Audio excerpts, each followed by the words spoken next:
رضیت باللہ ربا وبالاسلام دینا وبمحمد صلی اللہ علیہ وسلم نبیا ورسولا۔ اللہ اکبر، اللہ اکبر، اللہ اکبر، لبیک لبیک لبیک یا رسول اللہ صلی اللہ علیہ وسلم۔ الحمدللہ وحدہ والصلاة والسلام علی من لا نبی بعدہ وعلی آلہ واصحابہ الذین اوفوا عہدہ، اما بعد فاعوذ باللہ من الشیطان الرجیم، بسم اللہ الرحمن الرحیم۔ ومن يعظم شعائر اللہ فإنها من تقوى القلوب، صدق اللہ العظیم وصدق رسولہ النبی الکریم الامین۔ ان اللہ وملائکتہ یصلون علی النبی یا ایہا الذین آمنوا صلوا علیہ وسلموا تسلیما۔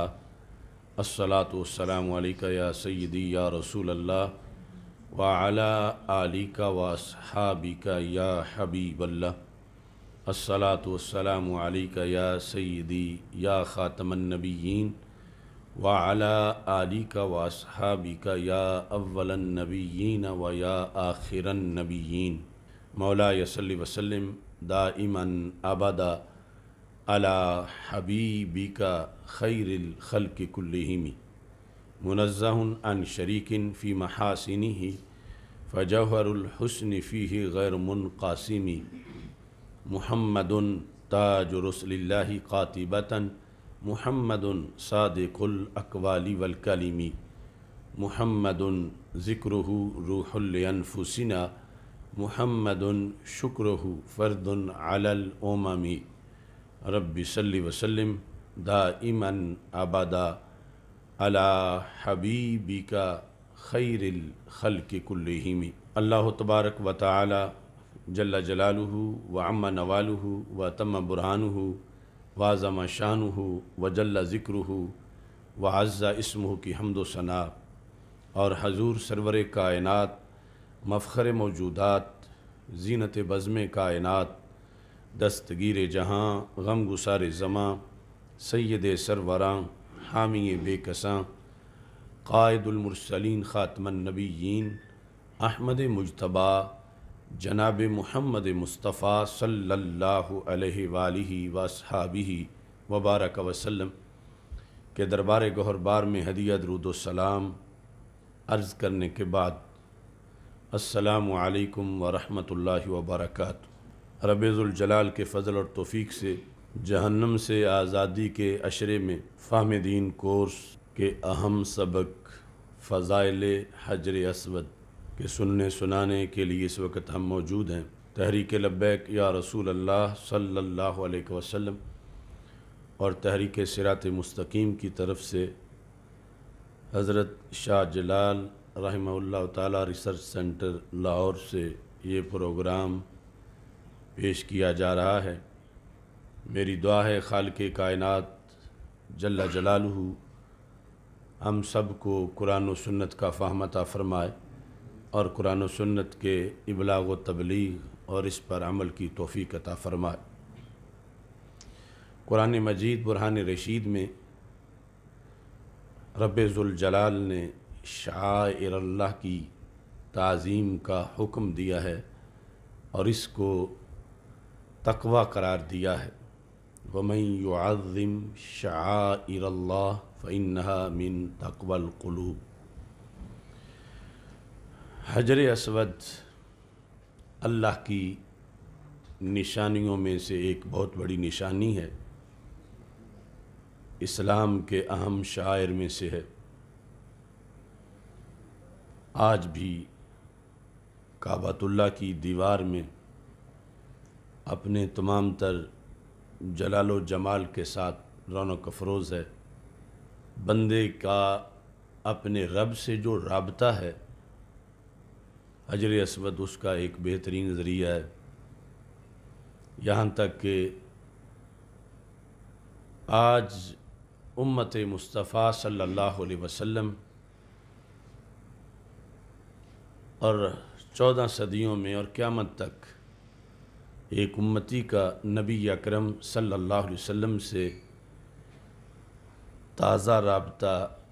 بھی حجر اسود کی وجہ سے ہے۔ حجر اسود کئی مستقبل کے احکام کا مدار ہے۔ حجر اسود سے کئی عقائد منسلک ہیں۔ اس بنیاد پر حجر اسود کے موضوع پر آج کی گفتگو ہے۔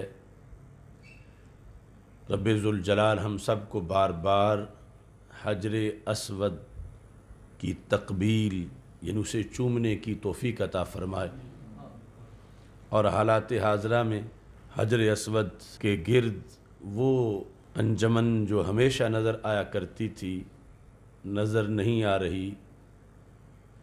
آزمائش اور ابتلا کے ایام ہیں۔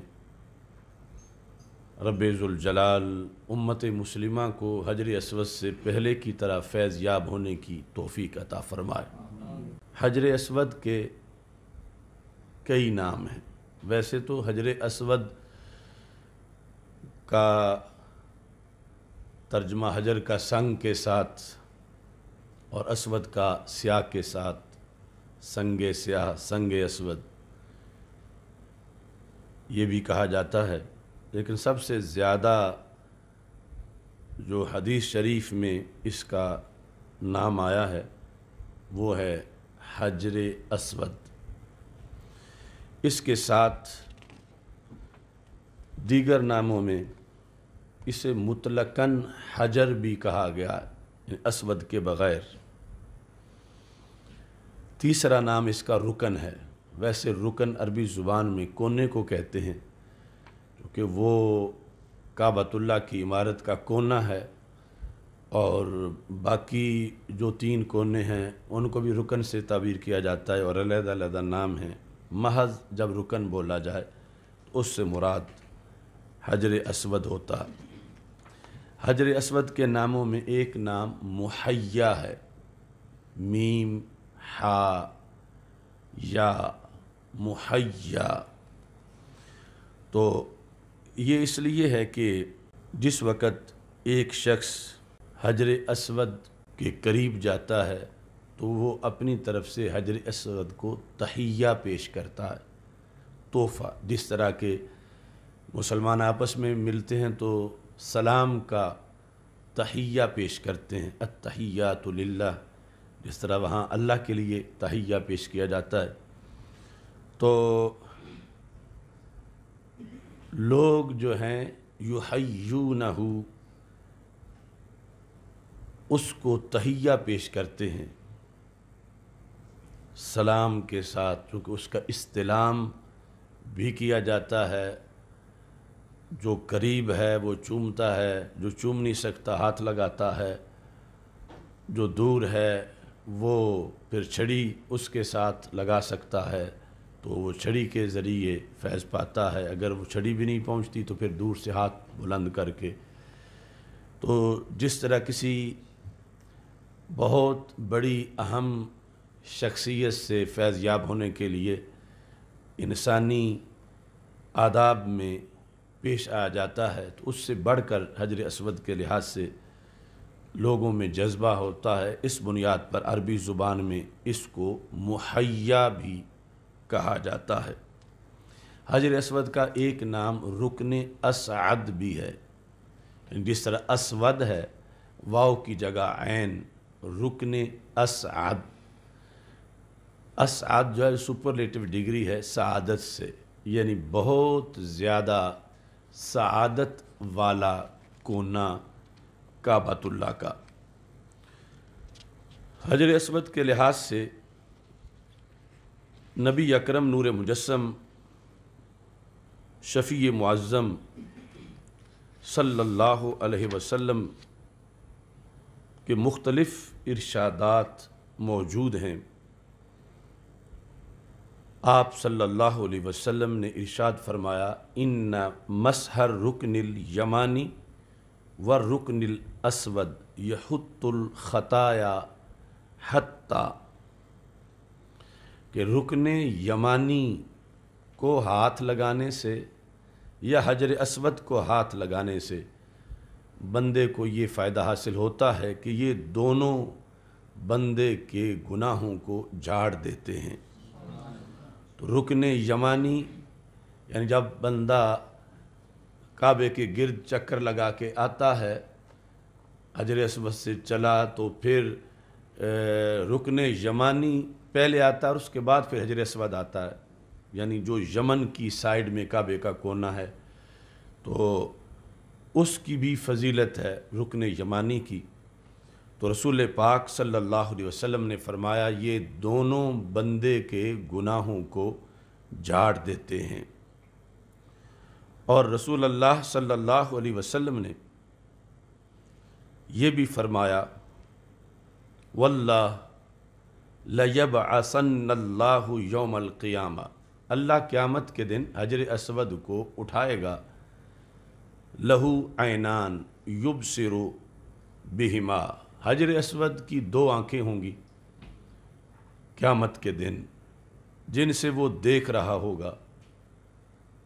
وَلِسَانٌ يَنْطِقُ بِهِ، اور حجر اسود کی زبان ہوگی جس سے وہ بول رہا ہوگا۔ یہ اسے توفیق کیوں دی جائے گی؟ یشہد علی من استلمہ بحق، حجر اسود ہر اس بندے پر گواہی دے گا جس نے صحیح طریقے سے اس کا استلام کیا ہے، اسے سلام کیا ہے صحیح طریقے سے۔ بحق کی قید ہے، کیونکہ یہ ایک بہت مارکۃ الآراء موضوع ہے کہ حق استلام کیا ہے اور ناحق استلام کیا ہے۔ اس کی تھوڑی سی وضاحت ہم موضوع کے آخری حصے میں کریں گے۔ تو بہرحال یہ کمپیوٹرائزڈ نظام تو آج بنا ہے، لیکن حجر اسود وہ کمپیوٹر ہے جس میں صدیوں سے لوگوں کے نام فیڈ ہو رہے ہیں، جس نے اس کو بوسہ دیا ہے، جس نے استلام کیا ہے، جو اس کے قریب گیا ہے، لیکن حق طریقے سے، تو وہ قیامت کے دن حجر اسود اس کا سفارشی بنے گا، اس کے حق میں حجر اسود گواہی دے گا۔ نبی اکرم نور مجسم شفیع معظم صلی اللہ علیہ وسلم نے حجر اسود کو اپنی نسبت سے عظمت عطا کی کہ حضرت عمر رضی اللہ تعالی عنہ کہتے ہیں، صحیح مسلم میں موجود ہے، کہ جب انہوں نے حجر اسود کو چوما، اور صرف چوما ہی نہیں، التزامہ، اس کے ساتھ چمٹ گئے، یعنی جس طرح معانقے کی کیفیت ہوتی ہے، تو کہا رأیت رسول اللہ صلی اللہ علیہ وسلم بک حفیہ، کہ میں نے نبی اکرم صلی اللہ علیہ وسلم کو دیکھا کہ حجر اسود تیرے ساتھ معانقہ کرنے میں اور تجھے چومنے میں رسول اکرم صلی اللہ علیہ وسلم مجھے بہت گرم جوشی میں نظر آ رہے تھے۔ تو اس بنیاد پر کہ تو اپنی حیثیت میں تجھے نہیں چوم رہا، یا اتنا تیرے لیے جو میں گرم جوشی کا اظہار کر رہا ہوں وہ اس لیے کر رہا ہوں کہ نبی اکرم نور مجسم شفیع معظم صلی اللہ علیہ وسلم نے تمہیں یہ اعزاز بخشا ہے اور تجھ پر اپنے مقدس ہونٹ رکھے ہیں۔ سید عالم نور مجسم شفیع معظم صلی اللہ علیہ وسلم نے حجر اسود کے رنگ کے بارے میں ذکر کیا اور اس پر بھی تبصرہ کیا کہ اصل اس کا رنگ جو ہے وہ سفید تھا اور بعد میں یہ حجر اسود بنا۔ حدیث موقوف میں ہے کہ حضرت عبداللہ بن عباس رضی اللہ تعالی عنہ کہتے ہیں لولا ما طبع اللہ علی الرکن من انجاس الجاہلیہ و ارجاسها، اگر حجر اسود پر جاہلیت کے لوگوں کی آلودگی نہ لگ جاتی، کیونکہ جب مشرکین کے کنٹرول میں کعبۃ اللہ تھا تو وہ حجر اسود کو چومتے تھے یا ہاتھ اوپر لگاتے تھے اور عقیدہ ان کا مشرکانہ تھا، تو اس سے حجر اسود آلودہ ہوا، اور اگر ایسا نہ ہوتا تو پھر اس کا کتنا فیض ہوتا۔ لَسْتُشْفِيَ بِهِ مِنْ كُلِّ آہَةٍ، تو ہر بیماری کا علاج حجر اسود سے کیا جا سکتا ہے، یعنی حجر اسود کو چومنے سے، اس کو ہاتھ لگانے سے ہر بیماری دور ہو جاتی۔ اگر یہ نحوست جو مشرکین کی اس کے اوپر مہر کی طرح لگ گئی ہے، یہ صورتحال نہ ہوتی۔ اور دوسری جگہ نبی اکرم نور مجسم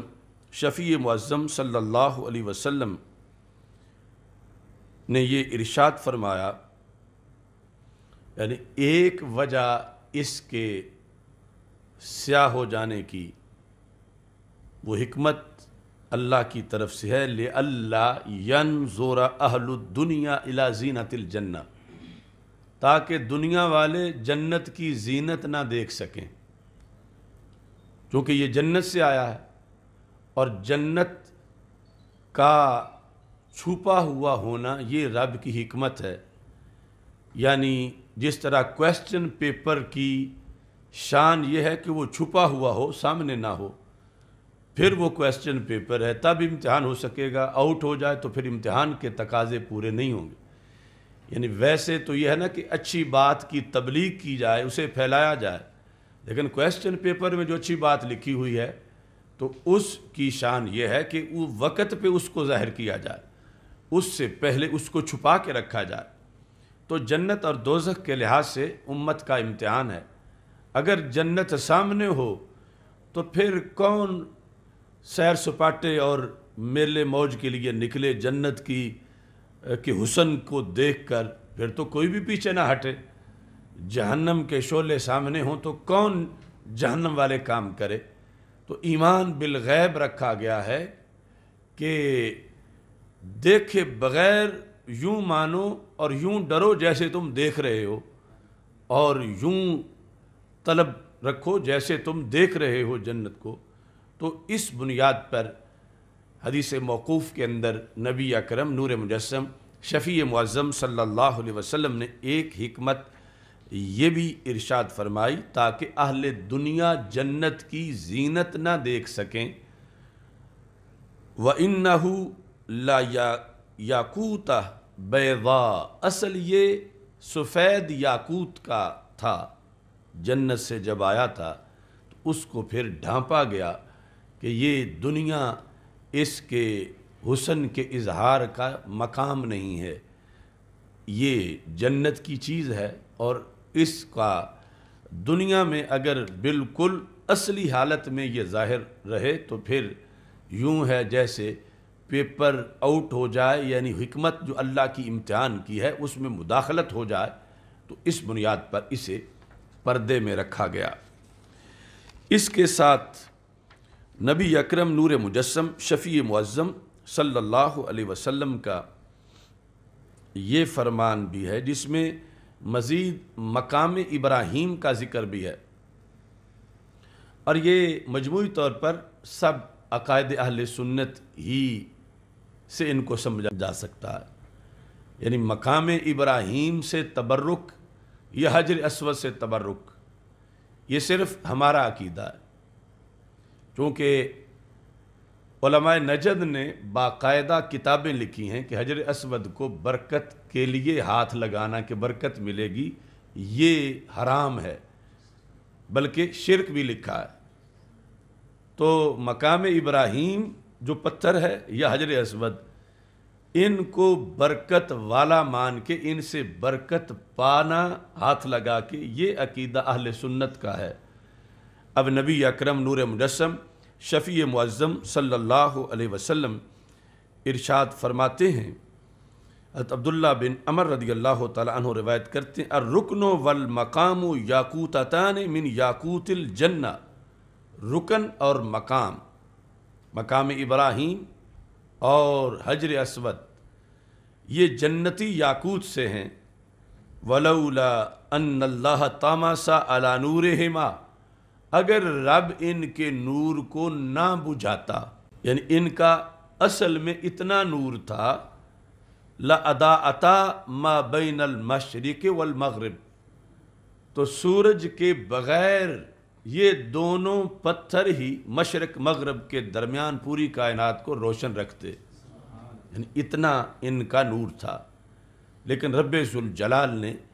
ان کا نور بجھایا۔ تو اس سے پتہ چلتا ہے کہ حجر اسود اور مقام ابراہیم یعنی یہ کس قدر منفرد ہیں اور کتنی بڑی سعادت ہے امت مسلمہ کے لیے، اور کس قدر ان کے انوار و تجلیات ہیں، یعنی اصل جو فیض ہے وہ موجود ہے، آگے جو پردہ ڈالا گیا وہ اس کی کوئی حکمت ہو، خواہ اس لیے کہ جنت کی زینت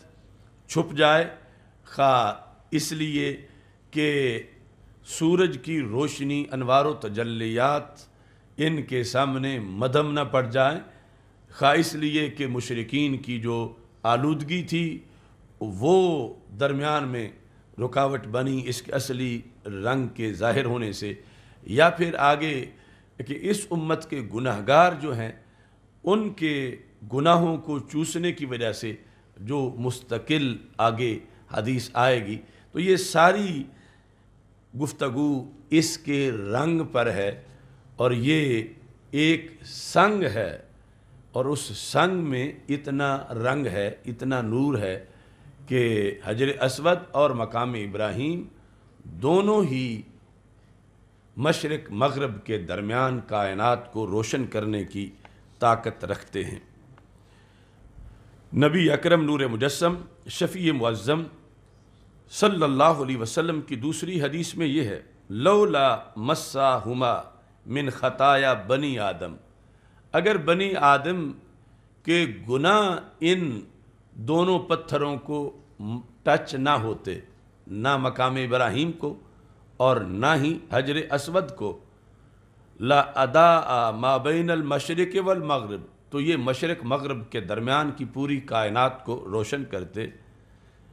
وَمَا مَسَّهُمَا مِنْ ذِي آہَةٍ وَلَا سَقِيمَ إِلَّا شُفِيَ، اور ان دونوں کو جو بیمار بھی ہاتھ لگاتا شفا پا جاتا۔ تو یعنی حجر اسود اور مقام ابراہیم، اب ان کے اندر شفا کا ہونا رسول پاک صلی اللہ علیہ وسلم نے ان کی اصل حقیقت کو واضح کیا، اور یہ کہ اوپر آ کے ایک لوگوں کے بنی آدم کے گناہوں کی وجہ سے حجاب بنا ہے، لیکن اس کی وجہ سے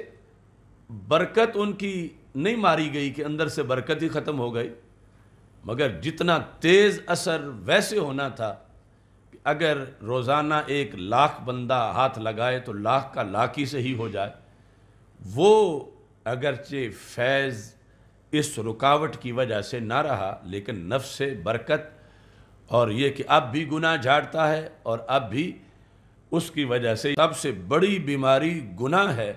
تو اس سے جب یہ شفا دیتا ہے تو ظاہر ہے کہ چھوٹی بیماریاں جو ہیں ان سے شفا کا اہتمام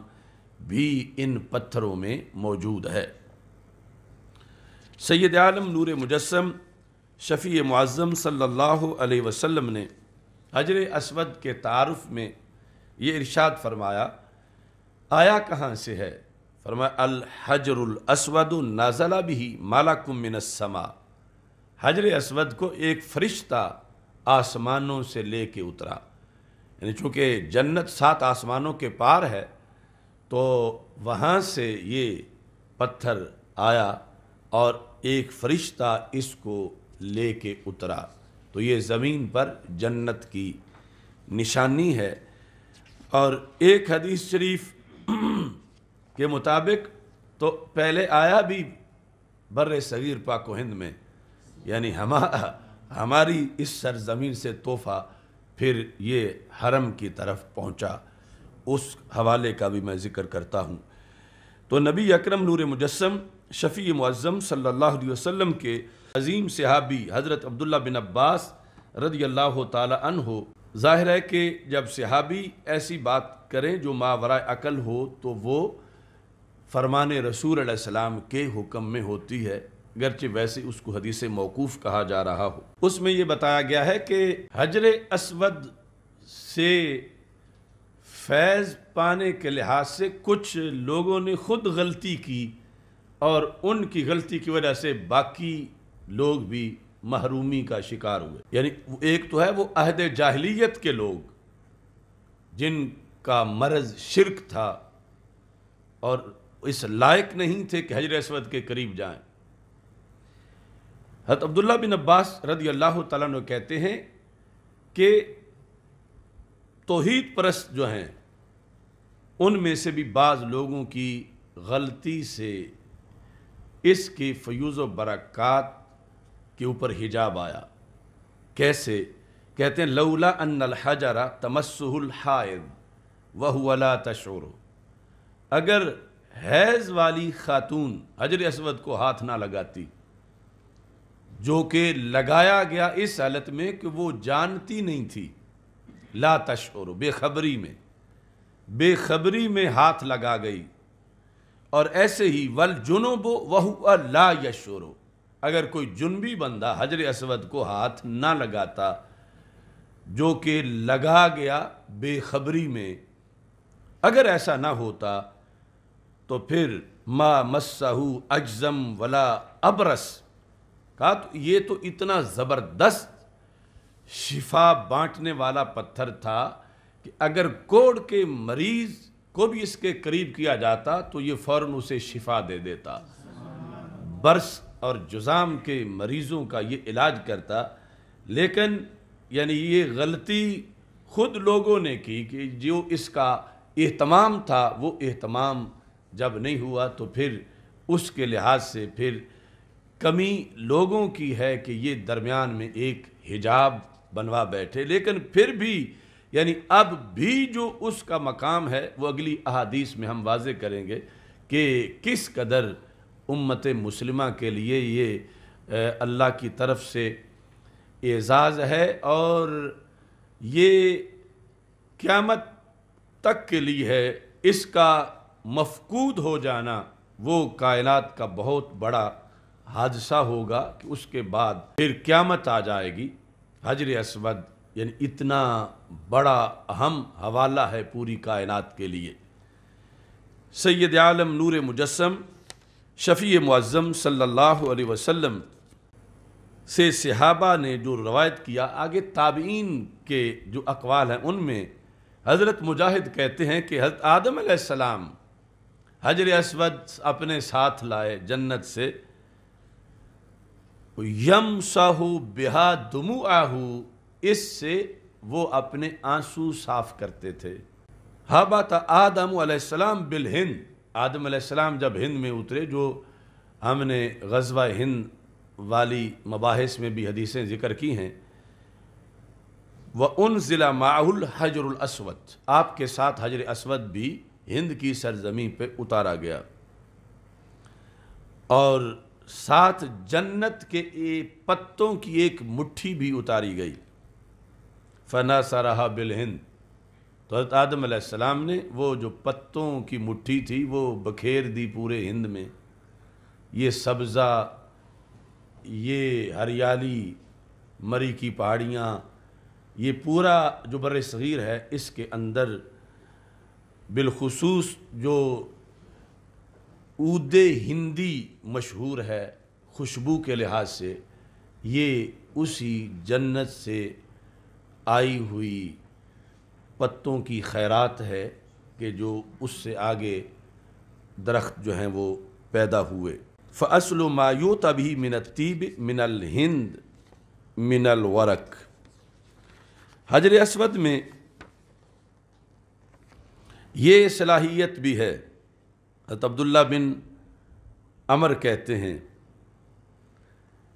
کہ قیامت کے دن جب حجر اسود سامنے آئے گا تو جبل ابی قبیس سے بھی بڑا ہوگا، یعنی کعبے کے قریب جو پہاڑ ہے،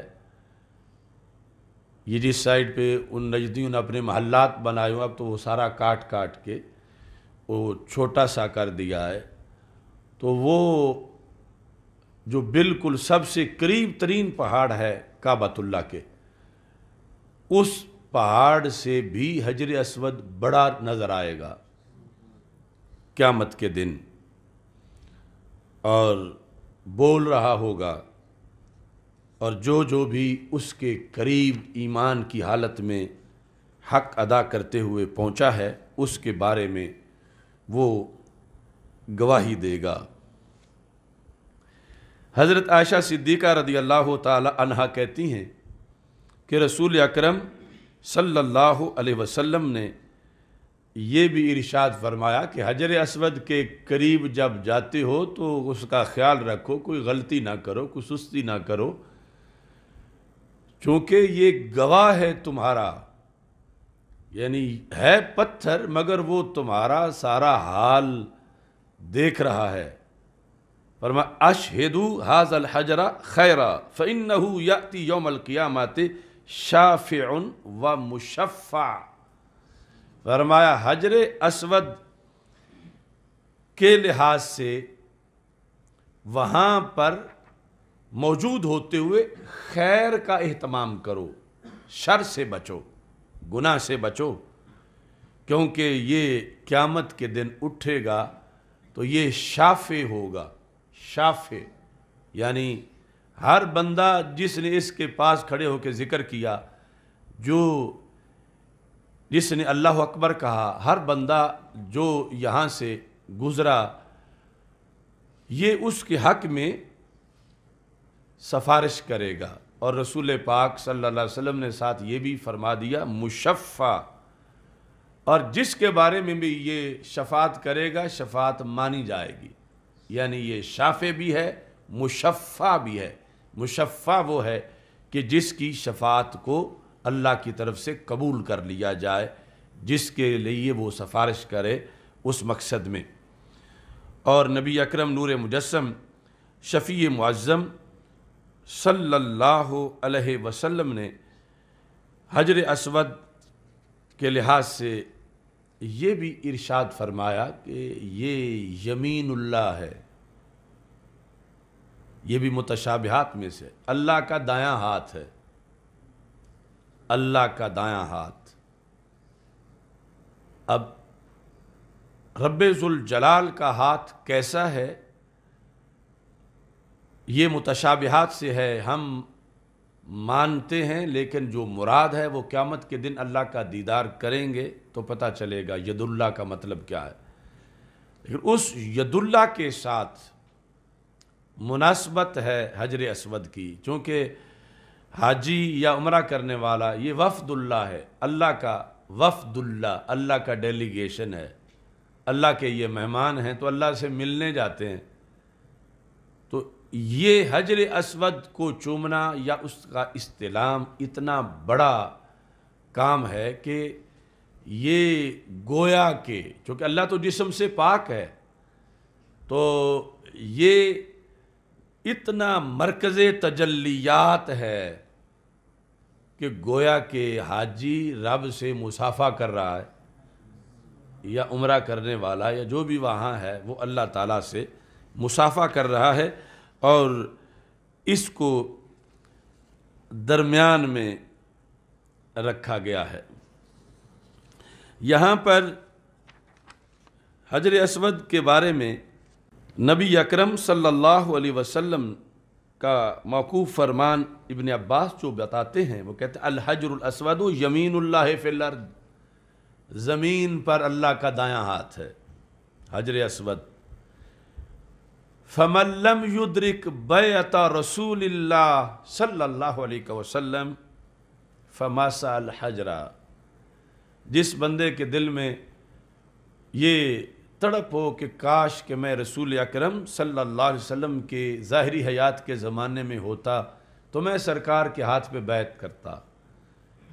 کاش کہ مجھے وہ زمانہ ملتا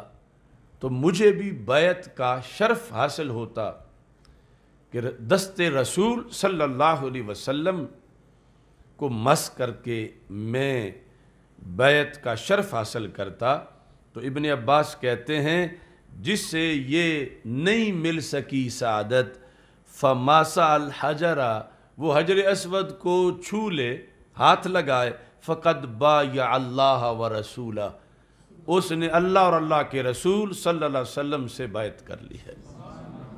بایع اللہ و رسولہ، یعنی چونکہ تڑپ تو سرکار کے لحاظ سے ہے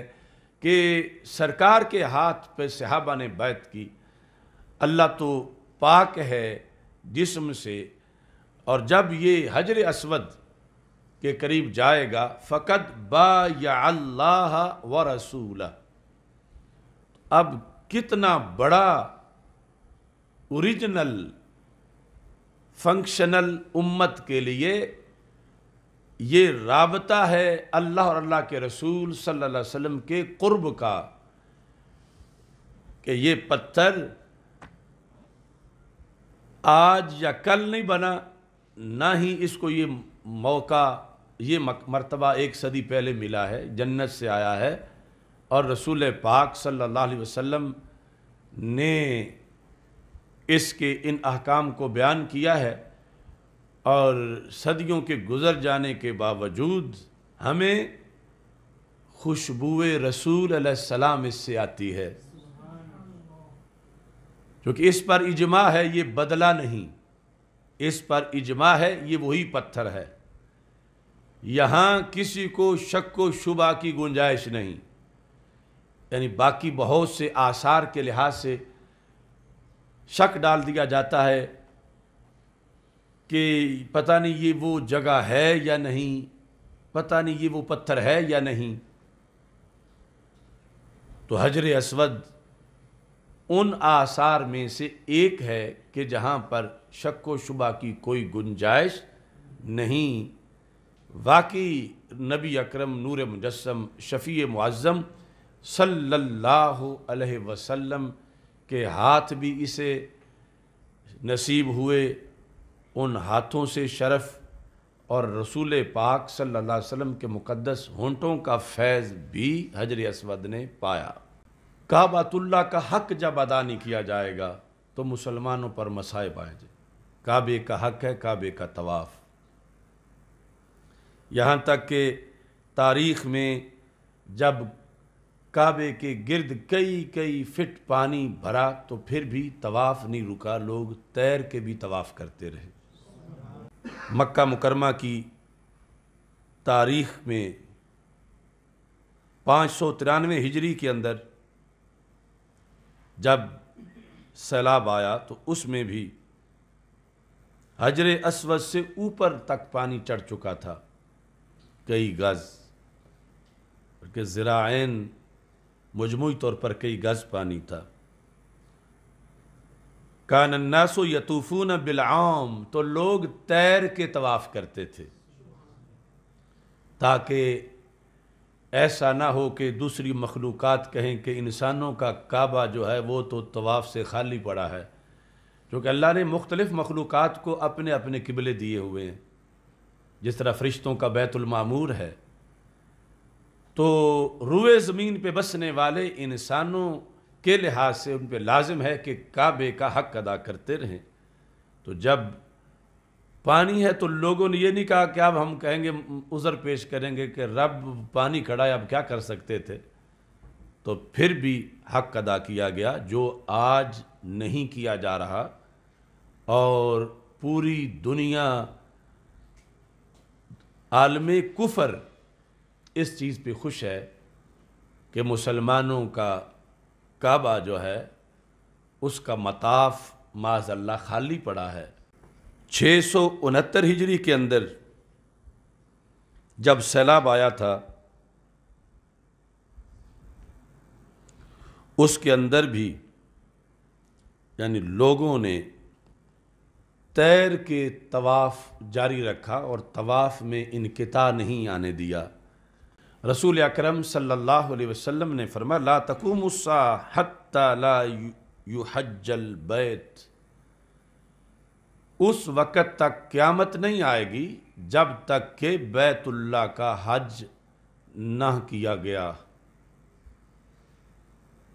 یعنی ایسا زمانہ کہ جب بیت اللہ ہے اور حج نہیں کیا جا رہا، تو پھر سمجھا جائے کہ اب پہلے سے حالات مسلمانوں کے قیامت کے کتنے قریب ہو چکے ہیں۔ یعنی یہ حق کعبہ، حق حجر اسود، یعنی جن حالات کی طرف اب مسلمان امت مسلمہ بڑھ رہی ہے، اور بدقسمتی سے مرکز اسلام پر جو لوگ مسلط ہیں وہ امریکہ کے زیر اثر ہیں، یعنی جو حکمران ٹولہ ہے اور ان کے ریال خور جو مفتی ہیں، تو ان کی وجہ سے اب وہ تقریباً طے کر چکے ہیں اس چیز کو کہ حج نہیں ہوگا، یا جس طرح اعتکاف یا تراویح کو محدود کیا، ایسے چند لوگ جو ہیں وہ حج کر لیں۔ تو یہ کوئی معمولی سانحہ نہیں ہوگا اگر وہ اس طرح کرتے ہیں، اور انہیں ایسا ہرگز نہیں کرنا چاہیے، ورنہ وہ خود چلو دوسرے مسلمان تو دوسرے رہے، جو یہ کرتا دھرتا لوگ ہوں گے انہیں دنیا میں اس کا خمیازہ بھگتنا پڑ جائے گا۔ سعودی حکومت کو اس بات کا پیش نظر اس کو رکھنا چاہیے، چونکہ رسول اکرم صلی اللہ علیہ وسلم ارشاد فرماتے ہیں، آپ نے اس چیز کی طرف بھی اشارہ فرمایا تھا، حضرت ابو ہریرہ رضی اللہ تعالیٰ عنہ راوی ہیں، لن یستحل البیت الا اہلہ، غیر مسلموں کی یہ ہمت نہیں کہ وہ کعبۃ اللہ کا تقدس پامال کر سکیں، اس کے اہل ہی اس کا تقدس پامال کریں گے۔ اہل جو اس کے متولی بنے ہوئے ہیں، جن کی حکومت ہے، وہ ہی اس کا تقدس پامال کریں گے۔ اب یہ تقدس پامال کرنے کے معاملات میں سے معاملہ ہے کہ کعبے کا حسن ہے طواف کرنے والوں کے ساتھ، اور وہاں خلق خدا جو موجود رہتی تھی اس کے لحاظ سے، اور آج جو ہے وہ کعبے کے حق پر حملہ ہے، اور نبی اکرم صلی اللہ علیہ وسلم نے یہ خبر دی تھی کہ ڈائریکٹ کفر ایسا نہیں کر سکے گا، خود مسلمان ہی ایسا کریں گے جو اس پر اس ملک پہ حکومت کر رہے ہوں گے۔ یعنی آج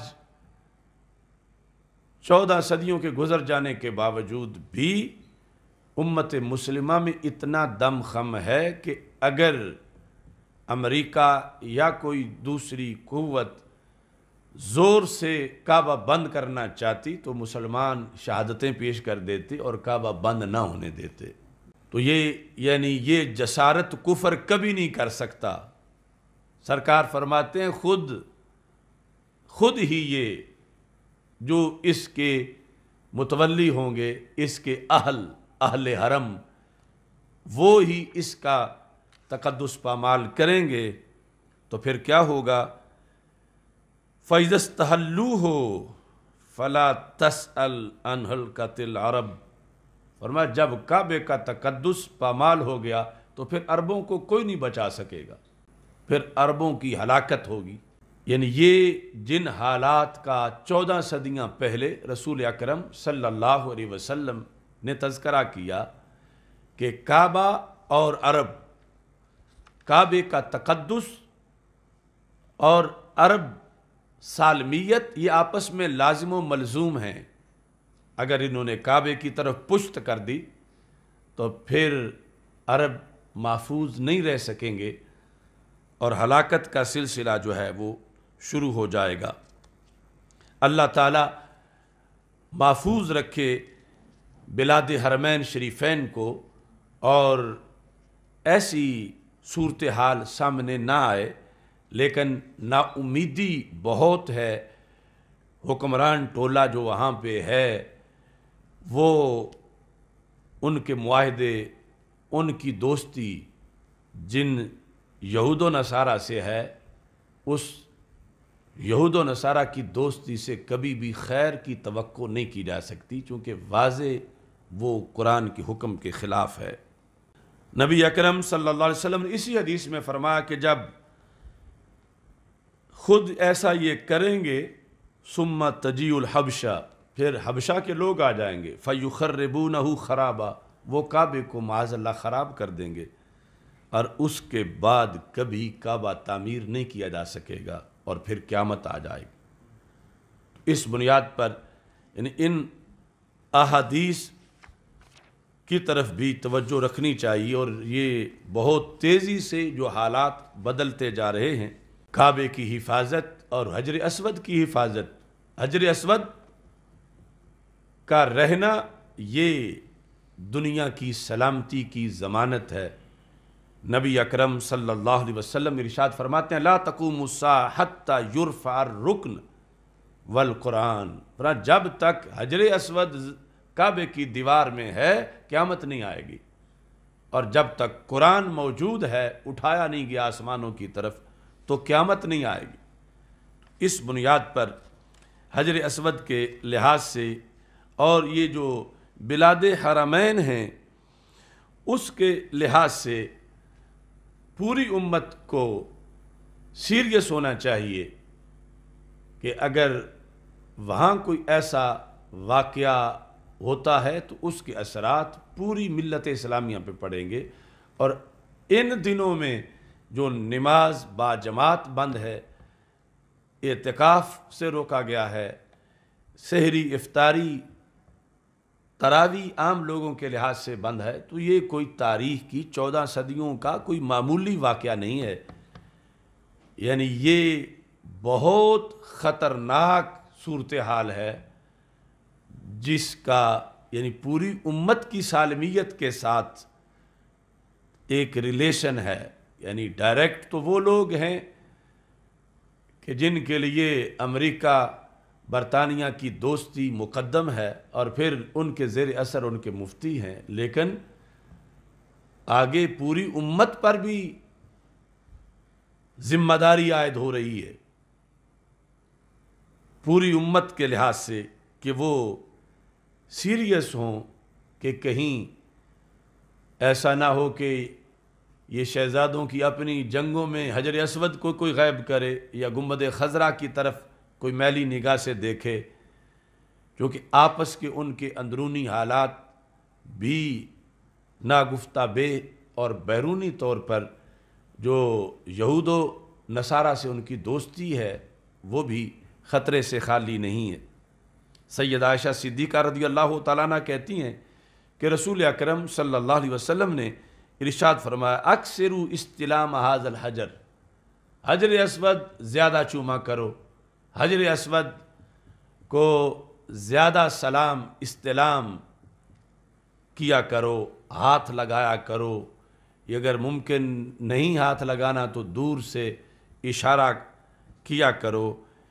کیونکہ فَإِنَّكُمْ تُوشِكُونَ أَن تَفْقَدُوهُ، قریب ہے کہ تم اسے کھو بیٹھو گے،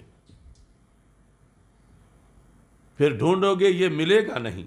اور ایسے ہی لوگ طواف کر رہے ہوں گے ایک رات کو، صبح ہوگی تو حجر اسود ملے گا نہیں، یعنی لوگوں کے بیچ میں سے حجر اسود غائب ہو جائے گا، کیونکہ اللہ ان اللہ عز و جل لا یترک شیئا من الجنت فی الارض الا اعادہ فیہا قبل یوم القیامہ، کہ رسول پاک صلی اللہ علیہ وسلم نے ارشاد فرمایا کہ رب ذوالجلال جنت سے آئی ہوئی کوئی چیز زمین پر نہیں رہنے دے گا، قیامت آنے سے پہلے اسے واپس جنت میں لے جائے گا۔ تو یہ بڑی اہم چیز ہے حجر اسود، اور اس کی نگہبانی اور پاسبانی امت مسلمہ کے بہت سے احکام کا مدار ہے۔ حضرت سیدنا عمر رضی اللہ تعالی عنہ جب حجر اسود کو چومنے لگے، فرمایا انک حجر لا تضر ولا تنفع، تو پتھر ہے،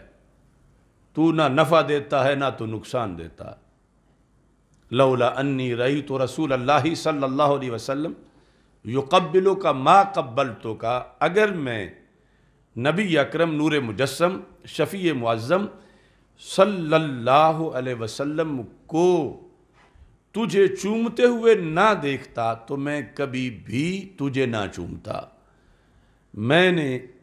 اس لیے میں چومنے لگا ہوں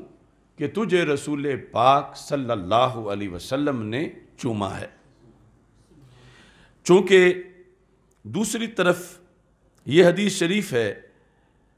حضرت عبداللہ بن عمر کہتے ہیں کہ نبی اکرم صلی اللہ علیہ وسلم جب حجر اسود کے سامنے آئے، ثم وضع شفتیہ علیہ، اور آپ نے اپنے دونوں ہونٹ حجر اسود پہ رکھے، یبکی طویلا، کافی دیر تک سرکار روتے رہے۔ ثم التفت، تو پھر نبی اکرم صلی اللہ علیہ وسلم جب پیچھے ہٹے تو ساتھ ہی حضرت عمر رضی اللہ تعالیٰ عنہ کھڑے تھے، فَإِذَا هُوَ بِعُمَرْ بْنِ الْخَطَّابِ یبکی، دیکھا تو عمر فاروق بھی کھڑے رو رہے ہیں۔ فَقَالَ يَا عُمَرْ هَا هُنَا تُسْكَبُ الْعَبَرَاتِ، عمر یہ وہ جگہ ہے جہاں آنکھوں سے آنسو چھلک ہی جاتے ہیں۔ تو یہ حجر اسود کا اہتمام نبی اکرم صلی اللہ علیہ وسلم کی طرف سے، اور حضرت عمر رضی اللہ تعالی عنہ کا حجر اسود کے لحاظ سے یہ جو خطبہ انک حجر لا تضر ولا تنفع، یہ بڑا مارکۃ الآراء خطبہ ہے۔ دوسری طرف حضرت صدیق اکبر رضی اللہ تعالی عنہ نے بھی یہی لفظ بولے، جو تاریخ الخلفاء میں امام سیوطی رحمۃ اللہ علیہ نے حضرت صدیق اکبر رضی اللہ تعالی عنہ سے مروی احادیث لکھی ہیں، ان میں یہ لکھا ہے کہ آپ جب حجر اسود چومنے لگے تو آپ نے فرمایا انک حجر لا تضر ولا تنفع، میں تجھے تیری وجہ سے نہیں چوم رہا، میں تجھے تو رسول اللہ صلی اللہ علیہ وسلم کی نسبت کی وجہ سے چوم رہا ہوں، کہ میں نے نبی اکرم صلی اللہ علیہ وسلم کو دیکھا ہے کہ سرکار تجھے چوم رہے تھے۔ رسول اکرم صلی اللہ علیہ وسلم کی نسبت آپ کی جو حجر اسود کو میسر ہے، اس پر بڑی مارکۃ الآراء مباحث ہیں۔ ایک تو مطلقاً اسلام اور دیگر ادیان کے لحاظ سے، اور دوسرا اہل سنت اور وہابیزم کے لحاظ سے۔ اسلام اور دیگر ادیان کے لحاظ سے یہ ہے کہ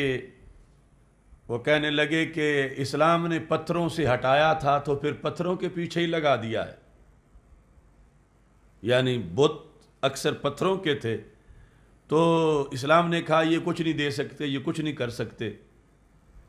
تو پھر بالآخر آ کے حجر اسود بھی ایک پتھر ہی ہے،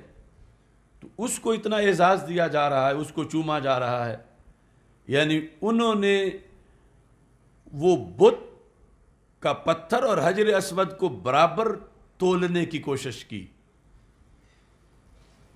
کہ یہ اسلام نے جس چیز کو معاذ اللہ کنڈیم کیا اسی پر بالآخر اسلام آ گیا۔ یہ اسلام کے خلاف وہ زہر اگل رہے تھے۔ تو حضرت سیدنا عمر رضی اللہ تعالی عنہ کا یہ خطبہ اصل غیر مسلموں کے اس وہم کا جواب تھا اور توحید کا پیغام تھا کہ بت کا پتھر اور ہے اور حجر اسود اور ہے، اور عقل قرباں کن بپیش مصطفیٰ صلی اللہ علیہ وسلم۔ ہم نے عقل کا کلمہ نہیں پڑھا، ہم نے کلمہ پڑھا ہے اللہ اور اللہ کے رسول صلی اللہ علیہ وسلم کا۔ عقل کہتی ہے جب بتوں کے پتھروں سے ہٹایا ہے تو پھر کعبے کے پتھروں میں کیا پڑا ہے، پھر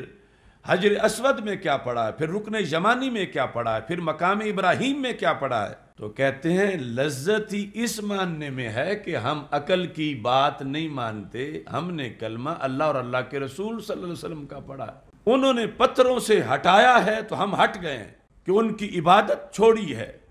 اور جس پتھر کو وہ چومتے ہیں، اب ہماری ایسی توحید نہیں کہ آگے سے اکڑ جائے کہ ہم نے نہیں چومنا، پھر چوما کیوں ہے، کہ یہ واضح کر دیا کہ یہ شاعر اللہ سے ہیں،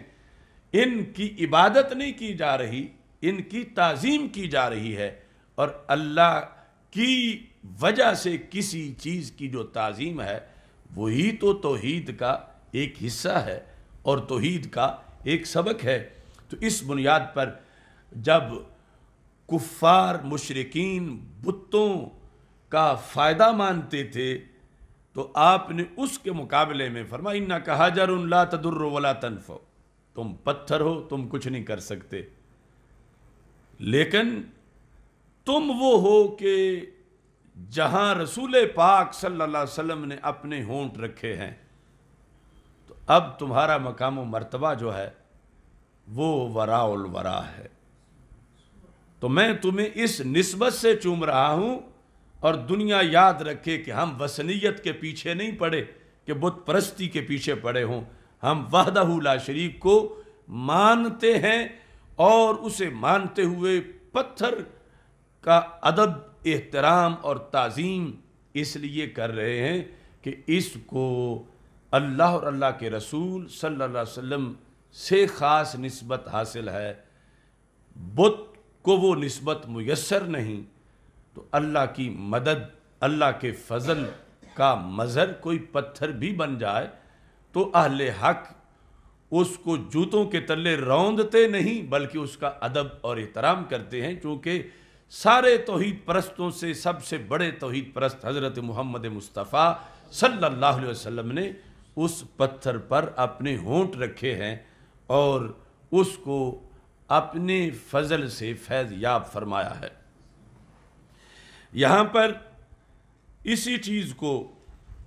وہابی ازم میں بار بار بیان کیا جاتا ہے،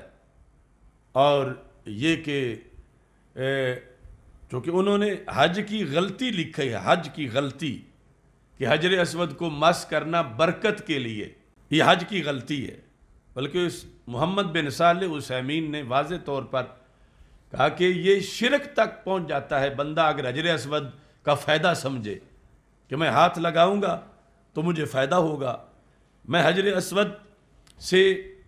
خوشبو مس کر کے استعمال کروں گا تو مجھے فائدہ ہوگا، کپڑا مس کروں گا تو فائدہ ہوگا۔ اس نے کہا یہ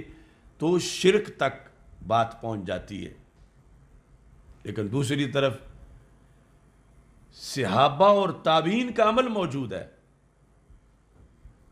انہوں نے ایسا کیا، اور خود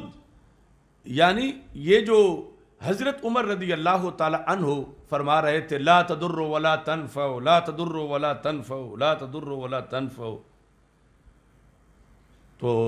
وہ یہ بتا رہے تھے کہ اپنی ذاتی طور پر تم ذرہ بھر فائدہ نہیں دے سکتے، لیکن یہ نہیں نفی کر رہے تھے کہ رب چاہے تو پھر بھی نہیں دے سکتے، اللہ کے اذن سے بھی نہیں دے سکتے، ورنہ جتنی احادیث ابھی پیش کی ہیں، مثلا یہ گناہ چوستا ہے تو کیا وہ فائدہ نہیں ہے، اس سے ہاتھ لگائیں تو گناہ جھڑتے ہیں تو بندہ جہنم نہیں جائے گا، جنت چلا جائے گا، تو کتنا بڑا اس پر فائدہ ہوگا۔ یہی وجہ تھی کہ حضرت مولا علی رضی اللہ تعالی عنہ نے حضرت فاروق اعظم رضی اللہ تعالیٰ عنہ کے اس جملے پر اپنی طرف سے ساتھ تبصرہ فرما دیا کہ تاکہ کوئی دوسری طرف اس کو کھینچ کے وہابیزم کی طرف نہ لے جائے، آپ نے جو لفظ بولے وہ بھی میں پیش کر رہا ہوں کہ جس وقت حضرت عمر رضی اللہ تعالی عنہ حجر اسود کو یہ کہہ رہے تھے لا تضر ولا تنفع، تم کچھ نہیں کر سکتے، تم کچھ نہیں کر سکتے، تو پاس ہی کھڑے تھے حضرت مولا علی رضی اللہ تعالیٰ عنہ، آپ نے فرمایا بلا بلا یا امیر المومنین یضر و ینفع. کیوں؟ امیر المومنین یہ نقصان بھی دیتا ہے، یہ فائدہ بھی دیتا ہے. یعنی انہوں نے واضح طور پر اس کا ذکر کیا جو موجم اوس طبرانی کے اندر حدیث حضرت مولا علی رضی اللہ تعالی عنہ کی طرف سے موجود ہے. کہا بلا یا امیر المومنین انہو یضر و ینفع، کہ یہ فائدہ بھی دیتا ہے اور یہ نقصان بھی دیتا ہے. یعنی جو اس کا ادب نہیں کریں گے، احترام نہیں کریں گے، بے حرمتی کریں گے، یعنی یہی تھا کہ حجر اسود کا حق مارا جائے گا کہ جو یہ فتوے دے دیے گئے کہ اس کو ہاتھ لگائیں تو کفر ہو جاتا ہے. ہاتھ لگانا برکت کے لیے، یعنی ان کے نجد کے علماء کے نزدیک چومنے کا طریقہ یہ ہے کہ کسی کے دونوں ہاتھ پیچھے باندھ دیے جائیں اور صرف منہ آگے کر کے وہ حجر اسود کو چومے. وہ کہتے ہیں اس طرح چومے، ہاتھ نہ ساتھ لگائے. ہاتھ لگائے گا تو پھر اس سے ہاتھوں سے وہ مس کر کے یہ برکت لے گا تو کفر و شرک بن جائے گا. اور ہونٹوں سے چومے وہ بھی صرف یہ سمجھے کہ اللہ کے رسول علیہ السلام کا ایک عمل تھا، میں اس عمل کو فالو کر رہا ہوں، مجھے فائدہ کوئی نہیں ہوگا اس سے. یہ نظریہ انہوں نے اپنی کتابوں میں لکھا ہوا ہے. اور حجر اسود چومنے کی غلطیاں 10-12 جو لکھی ہوئی ہیں اس کے اندر یہ لکھا ہے کہ فائدہ کے لیے حجر اسود کو چومنا کہ میرے گناہ جڑ جائیں گے یا میرا کوئی مرض صحیح ہو جائے گا. تو یہ غلط ہے اور کفر و شرک کے قریب ہے. تو یہاں کیا ہے، حضرت علی رضی اللہ تعالی عنہ بول پڑے، یعنی کہ آپ تو رد کر رہے ہیں وہ وثنیت والوں کا، اسلام کے باہر جو اسلام کے دشمن ہیں، کہ ہم بت پرستی نہیں کر رہے، ہم سرکار صلی اللہ علیہ وسلم کے یہاں ہونٹ جو لگے ہیں تو پہلی برکت اس کی اپنی جگہ، ہمارے سامنے تو سرکار کے ہونٹوں کی برکت جو ہے وہ موجود ہے. تو حضرت مولا علی نے جو وہابی ازم کی طرف سے اعتراض ہونا تھا اس کے لحاظ سے آپ نے ایک طویل گفتگو وہاں کھڑے کھڑے فرمائی. آپ نے فرمایا امیر المومنین، یعنی اس سے یہ پتہ چلا کہ یہ گفتگو اس وقت ہوئی جب حضرت عمر رضی اللہ تعالیٰ عنہ امیر المومنین تھے، خلافت ان کی تھی، رسول پاک صلی اللہ علیہ وسلم کا اور حضرت صدیق اکبر رضی اللہ تعالیٰ عنہ کا وصال ہو چکا تھا. اس وقت کی یہ بات ہے. تو حضرت مولا علی رضی اللہ تعالیٰ عنہ کا قرآن میں ہے فائدہ دیتا ہے، نقصان بھی دیتا ہے. یعنی جو نقصان کے مستحق ہیں انہیں نقصان دیتا ہے، جو فائدے کے مستحق ہیں یہ حجر اسود ان کو فائدہ دیتا ہے. قال وَإِنَ ذَلِكَ مِن كِتَابِ اللَّهِ، تو حضرت عمر رضی اللہ تعالیٰ عنہ کا کہاں ہے کتاب اللہ میں؟ قال اللہ عز وجل وَإِذْ أَخَذَ رَبُّكَ مِن بَنِي آدَمَ مِن ظُهُورِهِمْ ذُرِّيَّتَهُمْ وَأَشْهَدَهُمْ عَلَىٰ أَنفُسِهِمْ أَلَسْتُ بِرَبِّكُمْ قَالُوا بَلَىٰ. یہ آیت پڑھ کر حضرت مولا علی رضی اللہ تعالی عنہ نے کہا خلق اللہ آدم وماسح علی ظہرہ فقررہم بأنہ الرب وأنہم العبید، کہ جب آدم علیہ السلام کو اللہ نے پیدا کیا اور ان کی پشت پہ اپنی شان کے مطابق ہاتھ پھیرا تو اس بنیاد پر رب ذوالجلال نے روحوں سے اقرار کروایا کہ میں تمہارا رب ہوں اور تم میرے بندے ہو. وَكَتَبَ ذَلِكَ فِي رَقٍ، یہ جو ریکارڈ تھا سارا اربوں کھربوں انسانوں کا تخلیق آدم علیہ السلام کے وقت عالم ارواح میں الست بربکم، رق کہتے ہیں بہت بڑی جلد جو اوراق کی ہو، تو رب ذوالجلال نے وہ لکھ دیا بہت بڑے رجسٹر کے اندر. وَكَانَ لِهَذَا الْحَجَرِ عَيْنَانِ وَلِسَانٌ، اس حجر اسود کی 2 آنکھیں بھی تھیں چونکہ یہ جنت سے آیا تھا اور اس وقت تو تخلیق حضرت آدم علیہ السلام کی جنت میں ہو رہی تھی۔ فقال لہ افتح فاک، رب نے کہا ذرا منہ کھول۔ کس کو؟ حجر اسود کو، منہ کھول۔ ففتح فاہ، حجر اسود نے منہ کھول دیا۔ فالقمہ ذلک الرق، تو رب ذوالجلال نے وہ سارا ریکارڈ قیامت تک جنہوں نے بلا کہا ہوا ہے اور پیدا ہونا ہے، کہا تو ازل میں تھا، قیامت تک جو اللہ کو ماننے والے ہیں سب کا اندراج تھا اس رجسٹر میں، اور رب ذوالجلال نے وہ رجسٹر حجر اسود کو کھلا دیا۔ یعنی کہا کہ منہ کھولو، اور اس نے منہ کھولا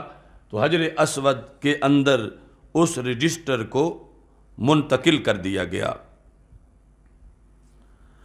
وَقَالَ اِشْهَدْ لِمَنْ وَافَاكَ بِالْمُوَافَاتِ يَوْمَ الْقِيَامَةِ، آج حجر اسود تم نے سنا کہ میں نے جب پوچھا الست بربکم، کیا میں تمہارا رب نہیں ہوں؟ تو انہوں نے کہا بلا، کیوں نہیں تو ہمارا رب ہے۔ اب دنیا میں جا کے جو جو وفا کرے گا، اے حجر اسود تو نے گواہی دینی ہے۔ اس واسطے یہ سارا ریکارڈ تیرے کمپیوٹر میں رکھ دیا ہے جو عالم ارواح کی حاضری تھی۔ تو اس بنیاد پر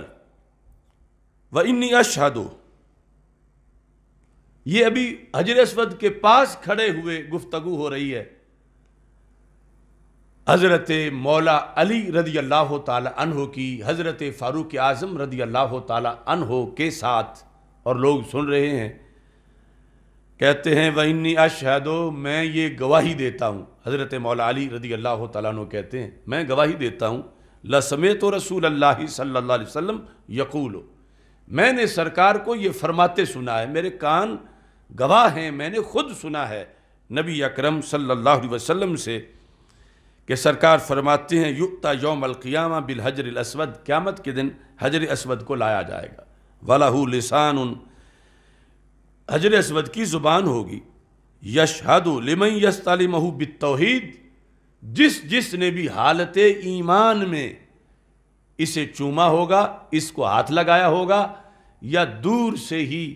استلام کیا ہوگا، تو یہ اس کی بارے میں گواہی دے گا، اور اس پر پھر جا کر آگے جو ہے وہ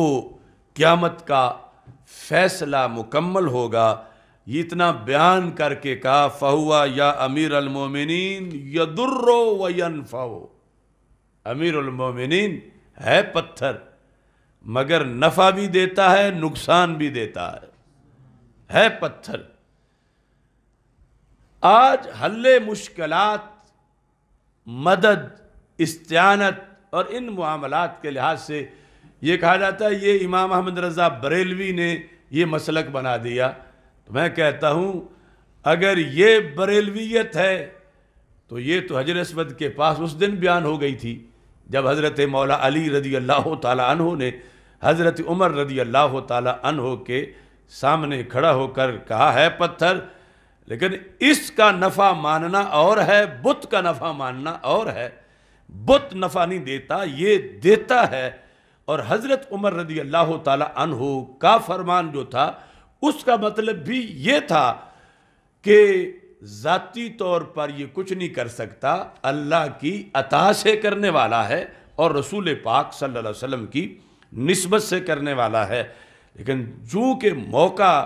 تھا مزید وضاحت کا تو حضرت مولا علی رضی اللہ تعالی عنہ نے مکمل وضاحت کی، پوری گفتگو کر کے کہا فَهُوَ یا امیر المومنین یضر وینفع، یہ ہے بریلویت، یضر وینفع، ہے پتھر مگر نفع بھی دیتا ہے نقصان بھی دیتا ہے۔ جن کے لیے گواہی نہیں دے گا جہنم میں جائیں گے تو انہیں نقصان ہوگا، جن کے لیے گواہی دے گا وہ جنت میں چلے جائیں گے تو ان کا فائدہ ہوگا۔ فقال عمر، تو حضرت عمر رضی اللہ تعالی عنہ نے کہا، یہ ہے شان عمر کہ انہوں نے اس دلیل پر کتنا اچھا اپنے بڑے پن کا اظہار کرتے ہوئے کیا خوبصورت تبصرہ کیا، اعوذ باللہ ان اعیش فی قوم لست فیہم یا ابا حسن، میں اللہ کی پناہ مانگتا ہوں کہ میں اس معاشرے میں، اس قوم میں زندہ رہوں جس میں علی تم نہ ہو، یعنی میں جب تک زندہ ہوں تمہاری صحبت میسر رہے، تم تھے تو تم نے یہ اتنی اچھی وضاحت کر دی، کبھی مجھے ایسا جینا نصیب نہ ہو کہ جس جینے کے اندر مجھے ابو الحسن اے علی المرتضیٰ رضی اللہ تعالی عنہ کا مجھے تمہارا ساتھ میسر نہ ہو، کہ تم موجود تھے تو کتنا اچھا تم نے یہاں اس مسئلے کو بیان کیا اور کس انداز میں اس کی وضاحت کی۔ اب وہ جو مستشرقین اور اورینٹلسٹ اسلام کے خلاف اعتراض کرتے ہیں اس کا جواب بھی مکمل ہوا، اور جو وہابیزم اہل سنت پر اعتراض کرتے ہیں اس کا جواب بھی حجر اسود کے لحاظ سے مکمل ہوا، اور حضرت مولا علی رضی اللہ تعالی عنہ کی وضاحت پر حضرت عمر رضی اللہ تعالی عنہ جیسے توحید پرست نے یہ نہیں کہا کہ علی نہیں، میں نہیں مانتا، اور یہ غلط ہے کہ تم پتھر کو مشکل کشا بنائے ہوئے ہو اور پتھر جو ہے وہ کچھ نہیں کر سکتا، یہ بے جان ہے۔ حضرت عمر رضی اللہ تعالیٰ عنہ نے یہ لفظ نہیں بولے، بلکہ ان کے موقف کی حمایت کی، اور اس پر یعنی جو خود فرما رہے تھے لا تضر ولا تنفع،